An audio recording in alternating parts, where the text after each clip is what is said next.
Welcome. Thank you guys for checking out the channel. Today we're going to be talking about the Austin real estate market, what's happening there, what the numbers are actually telling us, what we should do. Should I buy a house? I'm going to answer that question. Should you buy a house right now, right after COVID-19, the first wave of it? We can't wait to see what's going to happen in the second wave of it. But should you buy a house during COVID-19 or after right after the first wave? Is it a great time for real estate investors to buy houses, actually fix and flip properties, right? Those are some of the questions we're going to be diving deep into. Hey, but before we do that, make sure you like the video. Hey, and let's get started. Right in Austin and Round Rock area, what are the numbers telling us? So according to this report, obviously you can see it. There's going to be some things that you need to watch out for.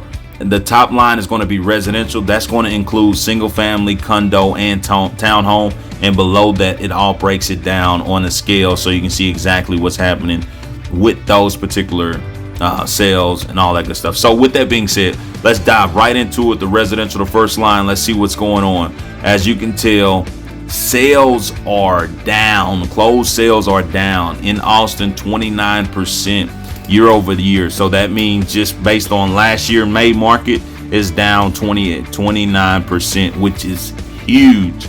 Meaning I'm pretty sure not a lot of people are getting out due to COVID, right? The state just lifted the restrictions due to COVID. So right now, a lot of people are just now seeing homes. So they're probably putting in a lot of offers. But right now, as far as the month of May, it was kind of slow with the inventory and what was going on.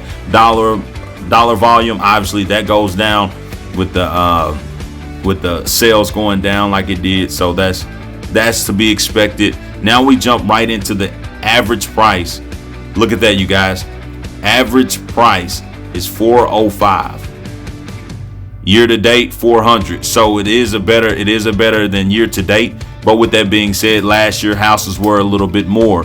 Now dive right into median prices. Again, looking better than right now. It's better, stronger market. So basically all that's saying, you guys, is that there's not a lot of inventory, so prices got to go up. Supply and demand. It's always the rule of scale, and always going to be a rule of thumb for anything that you do. Whoa! Have you liked the video yet? That's what I thought. You forgot, did you? I typically forget all the time, but I wanted to make sure I remind you. Hit that like button and make sure you comment down below what you think so far during the video. Price per square foot is exactly the same as well. 194 year to date, about the same. Standing strong. Days on market, which is a great number. 47 days on market. Hey, I would definitely make sure you're putting your houses listings up, right? Definitely get them posted. There's not a lot of inventory right now, and that can help you out big time. So then we go into active listings. Active listings, we got 6,000 active listings, which is great. New listings, 4151. That is huge. A lot of people are putting their property on for sale. We got pending sales, 4287. That's a good indication, good sign that people are actively buying the property. So with that being said, put your house on the market. It's still a seller's market right now. I know a realtor personally had her house listed at $300,000.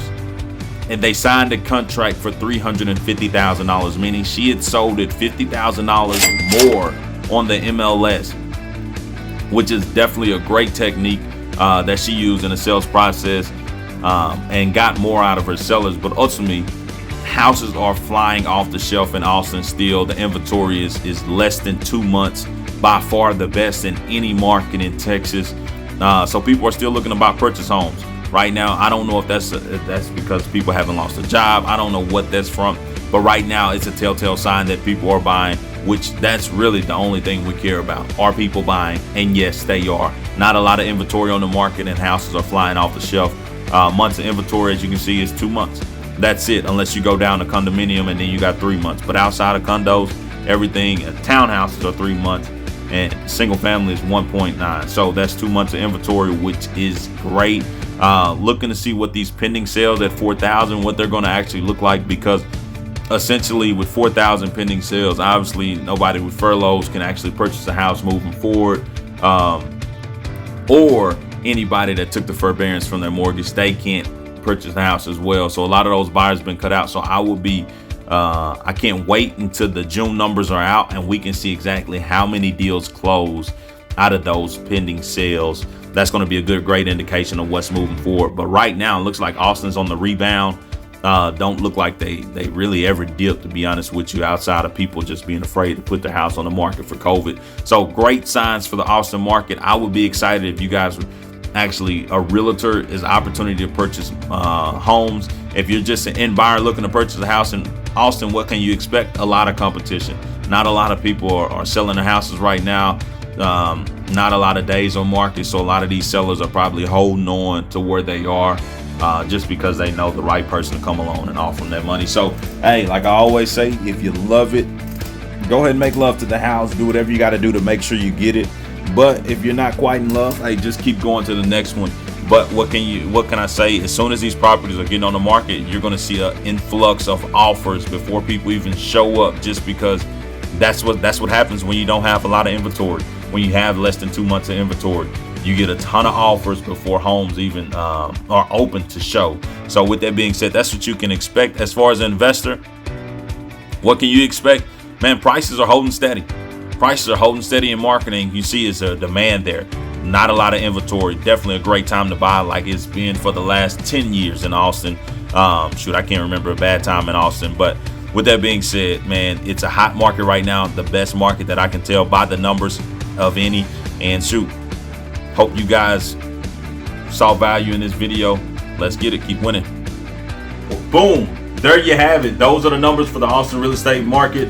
Obviously, I just deep dive into those numbers and told you exactly what we can expect moving forward. I believe I answered some of the questions, whether you should buy a house or whether you shouldn't buy a house, especially from an investor standpoint or even home buyer, regardless of that. But I'm really eager about the July numbers or the June numbers and what they're going to tell us in July moving forward. Typically, the summers are always historically great parts of the year. I can't imagine a year over year where it hasn't been. So right now with low inventory, houses are flying off the shelf. It's definitely a great time. Let me know in the comments below what you thought about it, what you think the market is going to do, and definitely let me know if you're not from the Austin area or any other area that I've done a market analysis from. Let me know where you're from. I want to definitely dive deep into those areas to let you know exactly what's going on. Hey, and until next time, thank you for watching and keep winning. Let's go.